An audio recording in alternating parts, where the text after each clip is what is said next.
नमस्कार, डीप मीडियामध्ये आपलं स्वागत आहे. आज आपण भेटणार आहोत कोल्हापूर जिल्हा मध्यवर्ती सहकारी बँकेचे संचालक आणि कोल्हापूर जिल्हा राष्ट्रवादी अजितदादा पवार गटाचे जिल्हाध्यक्ष माननीय बाबासाहेब पाटील असुर्लीकर.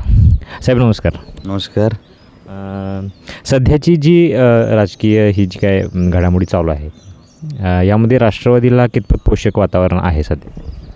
राष्ट्रवादी काँग्रेस पार्टीचे राष्ट्रीय अध्यक्ष आणि या महाराष्ट्र राज्याचे लाडके उपमुख्यमंत्री आदरणीय अजितदादा पवारसाहेबांचं परवा 28 तारखेला विमान अपघातामध्ये अचानक गेले.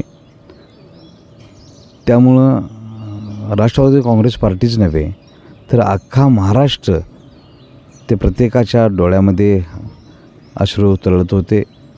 कारण दादा हे काय एका राष्ट्रवादी काँग्रेस पार्टीचे जरी राष्ट्रीय अध्यक्ष असले तर त्यांनी कधी गट तट न पाहता सातत्यानं आलेल्या प्रत्येक माणसाला, मग तो साखर कारखानदार असू दे, तो शेतकरी असू दे, तो मजूर असू दे, प्रत्येकाकडं पाहत असताना, आणि आपल्याला तर माहिती आहे की लाडक्या बहिणींची जी योजना आहे त्यामध्ये दादांचा सिंहाचा वाटा आहे. आणि अशा या परिस्थितीमध्ये दादांचं जाणं म्हणजे फार मोठं महाराष्ट्र पोरखा झाला हे असं म्हणलं तर ते चुकीचं होणार नाही.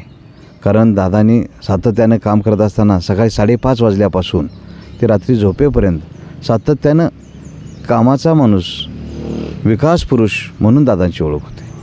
आणि अशा परिस्थितीमध्ये दादा गेले की खरोखर राष्ट्रवादी काँग्रेस पार्टीची जी काय पोकळी निर्माण झालेली आहे आता, ही कधीही आयुष्यामध्ये भरून न येणारे अशी 1000 माणसं जरी उभा केली तर ते एक आहे लेकिन 1000 के बराबर आहे असा दादांचं झालेलं आहे. आणि खरोखर हे आता दुःखातून आमचा राष्ट्रवादी काँग्रेस पार्टीचा एकही कार्यकर्ता सावरलेला नाही. अशा परिस्थितीमध्ये दादांनी दिलेले नेहमीच शिकवण, आलेल्या प्रत्येक माणसाचं काम झालं पाहिजे, त्याला काय असेल ते खरं खरं तुम्ही सांगून त्याचं काम होणार असेल तर होय म्हणा, नसेल तर त्याला समजून सांगा, त्याचाही वेळ जाता कामा नये, आपलाही वेळ जाता कामा नये, असं सातत्यानं प्रचंड काम केलं असेल तर ते आदरणीय दादांनी केलेलं आहे. आता दादांच्या जाण्यानं कुठंतरी राष्ट्रवादी पक्षातील कार्यकर्त्यांचा किंवा नेत्यांचा आत्मविश्वास थोडासा कमी झाला आहे का, असं काय? निश्चितपणे दादांनी सातत्यानं कार्यकर्त्यांना कामात ठेवलं. कायम सातत्यानं त्यांना लोकांची कामं तुम्ही केली पाहिजे हे सांगितलं असल्यामुळं निश्चितपणे दादा गेल्यामुळं सर्व राष्ट्रवादी काँग्रेस पार्टीचे कार्यकर्ते खचलेले आहेत. परंतु आत्मविश्वास त्यांचा गेलेला नाही. कारण दादांची शिकवण होती, कोणतंही काम हातात घेतलं तर ते यशस्वी करण्यासाठी काही करा. आणि आमचे राष्ट्रवादी काँग्रेस पार्टीचे नेते आदरणीय हसन मुश्रीफ साहेब यांचं तुम्हाला माहिती आहे, एखादी इलेक्शन असली की ती कशी जिंकायची हे फक्त आणि फक्त मुश्रीफ साहेबांच्याकडनंच आपण समजून घ्यायचं. कारण रात्रीचे दिवस हाडाचे काढे रक्ताचं पाणी करून त्यांनी कधीही कोणतीही इलेक्शन असून दे ती यशस्वी करण्याचा प्रयत्न केलेला आहे.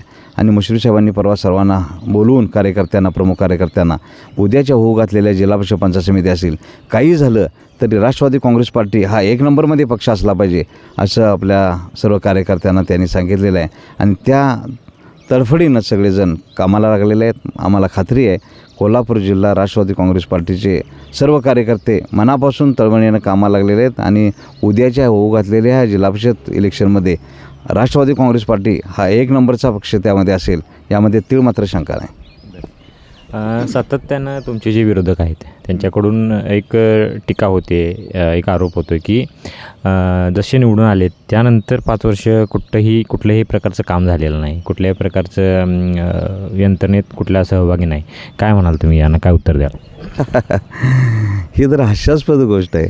माझ्याकडं माझा मतदारसंघ नव्हे, तालुका माझ्याकडे पाहतो तो फार घरातला माणूस म्हणून, बाबा सातत्यानं हा आपल्या संपर्कात असलेला, कायम कामासाठी धडपडणारा माणूस म्हणून बघतात.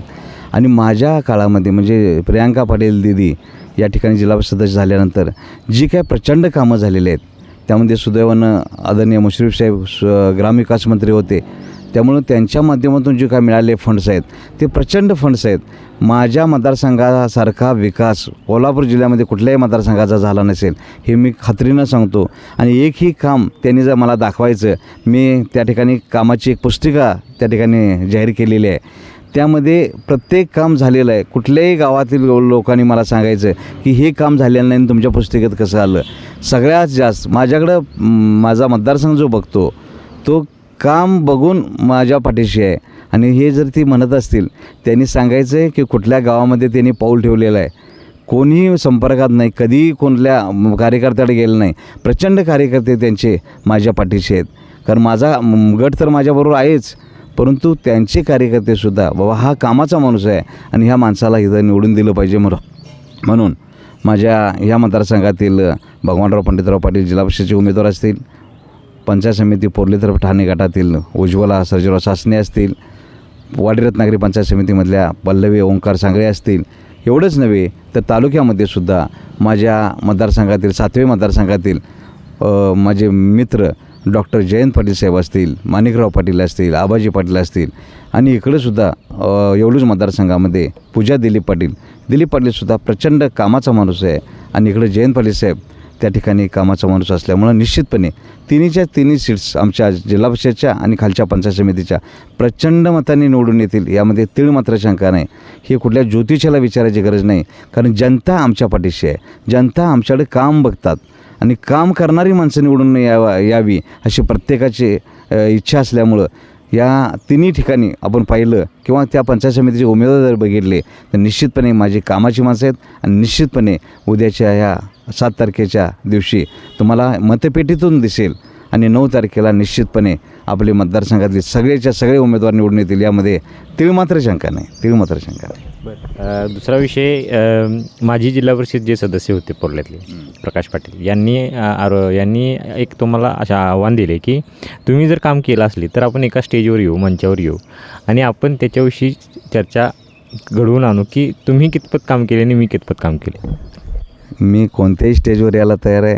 आणि अण्णा माझे जवळचे पाहुणे आहेत, त्यांनी असं चॅलेंज करतील असं मला वाटत नाही. कारण माझ्या काळात झालेली कामं त्यांनी उघड्या डोळ्याने पाहिलेली आहेत. त्यामुळे ते असं कधीच म्हणणार नाहीत. परंतु जर का त्यांनी खरोखर म्हणलेत की एनी टाईम मी 24 तास त्यासाठी उपलब्ध आहे विकास कामांच्या बाबतीत म्हणलं तर निश्चितपणे माझा मतदारसंघ फार समाधानी आहे. कारण त्यांनी जे काम सांगितलं ते मी पूर्णत्वाला नेलेलं आहे.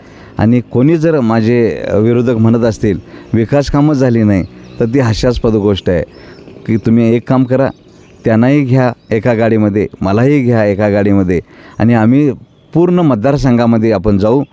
जे त्या माझ्या त्या कामाच्या पुस्तिकेमध्ये आहे ते काम मी त्यांना तिथं जाऊन दाखवू. आणि ते जर म्हणत असतील, माझा मतदारसंघ सांगेल की बाबासाहेब पाटील हा कसा कामाचा माणूस आहे, कसं विकास काम करतो, सांगितलेलं काम मी कधी तर तुम्हाला माहितीसाठी सांगतो. अत्यावश्यक काम असेल तर कुठल्या शासकीय फंडाची कधी आम्ही विचारपूस केली नाही की फंड मिळणार आहे का नाही. मी स्वखर्चानं त्या ठिकाणी कामं पूर्णत्वाला नेलेले आहेत. आणि हे माझ्या मतदारसंघातील सर्व मतदार बंधूंनी उघड्या डोळ्याने बघितलेलं आहे. त्यामुळं फार प्रचंड माझ्या मतदार बंधूंचं मत आहे की काही झालं तरी या ठिकाणी जिल्हा परिषदेचे उमेदवार, पंचायत समिती उमेदवार हे माझेच आले पाहिजे, राष्ट्रवादी काँग्रेस पार्टीचे आले पाहिजे. आणि मला खात्री आहे निश्चितपणे ते निवडून येणार, त्यामध्ये ते मात्र शंका नाही. सध्याचा जो म्हणजे पोर्ले मतदारसंघातील पोर्ल्यातला ग्राउंडचा जो विषय आहे तो विषय चर्चेचा आहे. त्याविषयी सुद्धा विरोधकांनी बऱ्याच गोष्टी अंशी तुमच्यावर आरोप केले की 11th आवरला येणं आणि कुठल्याही गोष्टींचं आश्वासन देणं, ह्या गोष्टीकडे तुम्ही कसं बघता. पोर्ल्यातील जे क्रीडा ग्राउंड आहे त्या बाबतीत आपल्याला सर्वांना माहिती आहे की तिथले युवा मित्र जे स्पर्धा परीक्षेमध्ये भाग घेतात त्या सर्वांनी मला एकत्र येऊन सांगितलं की ते ग्राउंड होणं काळाची गरज आहे. मी तिथले आमचे कार्यकर्त्यांना सांगितलं की त्यासाठी काही करायला लागून दे, मी करण्यास तयार आहे. आणि त्यांनी निश्चितपणे माझ्याकडे मागणी केली की त्यामध्ये मुरुम टाकून देणं गरजेचं आहे. एका दिवशी मी 5 डंपर घेऊन त्या ठिकाणी लागणारा मुरुम संपूर्ण दिला. परंतु काही विघ्न संतुष्ट लोकांना ते आवडलं नाही. त्यांनी ग्रामपंचायतमार्फत मान्य तहसीलदार साहेब असतील, मान्य प्रांताधिकारी साहेब असतील, जिल्हाधिकारी साहेब असतील यांच्याकडे तक्रारी केल्या. परंतु मी तुम्हाला खात्रीनं सांगतो ते ग्राउंड फक्त मी आणि मीच पूर्ण करू शकतो. आणि त्या युवा मित्रांना माझ्या माहिती आहे की बाबासाहेब पाटलांनी कोणतंही काम हातात घेतलं तर ते खाली ठेवत नाहीत. परवा आपण दरेवाडीच्या प्राथमिक शाळेच्या समोर जर पाहिलं तर 2.5-3 एकराचं मोठं ग्राउंड त्या ठिकाणी, म्हणजे त्या ठिकाणी स्थानिक क्रीडासुद्धा स्पर्धा होऊ शकल्या नसत्या, परंतु आज तिथं तालुकास्तरीय नव्हे तर जिल्हास्तरीयसुद्धा त्या ठिकाणी स्पर्धा त्या ठिकाणी भरवण्यासारखं फार मोठं आणि आमच्या युवा मित्रांना त्या ठिकाणी प्रॅक्टिस करण्यासाठी फार चांगलं ग्राउंड त्या ठिकाणी केलेलं आहे. आणि ते ग्राउंड बघून माझ्याकडं आज बऱ्याच गावातून मागणी आलेली आहे. निश्चितपणे मी तीसुद्धा पूर्ण करणार. आणि पोर्ले तर्फे ठाणे येथील जे ग्राउंडचं काम आहे ते फक्त मीच करू शकतो हे त्या आमच्या युवा मित्रांना माहीत आहे. आणि सुदैवानं क्रीडा खातंसुद्धा आमच्याकडं असल्यामुळं त्याला लागणारा किती लागून दे, 1 कोटी, 5 कोटी, 10 कोटी, 15 कोटी, 20 कोटी, 25 कोटी, काय जो लागेल तो फंड मी त्या ठिकाणी लावणार आहे. आणि त्या ग्राउंड एवढं चांगलं करणार आहे की आपल्या कोल्हापूर जिल्ह्यातील युवा मित्रांनी ते येऊन त्या स्पर्धा करणाऱ्या स्पर्धेमध्ये भाग घेणाऱ्या सर्व युवा मित्रांनी येऊन ते पाहावं, अशा पद्धतीचं चांगलं ग्राउंड मी करून देणार आहे. आणि मी जे बोलतो ते करतो हे मतदारसंघातच नव्हे, आपल्या पन्हाळा तालुक्यातील सर्व युवा मित्रांना माहीत असल्यामुळं निश्चितपणे आज ते आचारसंहितेमुळं तिथं करू नका काम म्हणून थांबलेलं आहे काम. परंतु मी तुम्हाला सांगतो आचारसंहिता संपल्या त्या ग्राउंडचं काम चालू होईल आणि ते पूर्णत्वाला नेल्याशिवाय मी पोर्ले गावामध्ये पाऊल टाकणार नाही. तर आता ह्या निवडणूक प्रक्रियेत ह्या डीप मीडियामार्फत तुम्ही मतदारांना काय आव्हान कराल?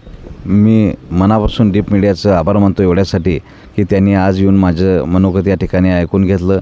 मी मतदारांना एवढंच सांगेन की उद्याच्या होऊ घातलेल्या इलेक्शनमध्ये तुम्ही भगवानराव पंडितराव पाटील आणि खालच्या पंचायत समितीच्या दोन्ही सीट्स उज्ज्वला सर्जेराव सासने आणि पल्लवी ओंकार सांगडे यांना प्रचंड मताने विजयी करावं. कोणतंही काम तुम्ही सांगा ते पूर्णत्वाला नेल्याशिवाय राहणार नाही. आणि ह्यामध्ये भरघोस आम्हाला या ठिकाणी प्रचंड मतं देऊन आम्हाला विजय करावं एवढंच मी आपल्याला या ठिकाणी विनंती करतो. आणि मतदार बंधूंना जसं माझ्यावरती आयुष्यभर तुम्ही प्रेम केलं तशाच पद्धत तुमचंही प्रेम माझ्यावरती असू द्या आणि माझंही प्रेम तुमच्यावरती राहील, यामध्ये काय शंका घ्यायची काही गरज नाही. धन्यवाद. तर हे होते KDCC संचालक व अजितदादा पवार गटाचे जिल्हाध्यक्ष बाबासाहेब पाटील असोलेकर. जिल्हा परिषद पंचायत समितीच्या पार्श्वभूमीवर असे नवनवीन व्हिडिओ पाहण्यासाठी डीप मीडिया चॅनल आजच सबस्क्राईब करा. धन्यवाद. नमस्कार.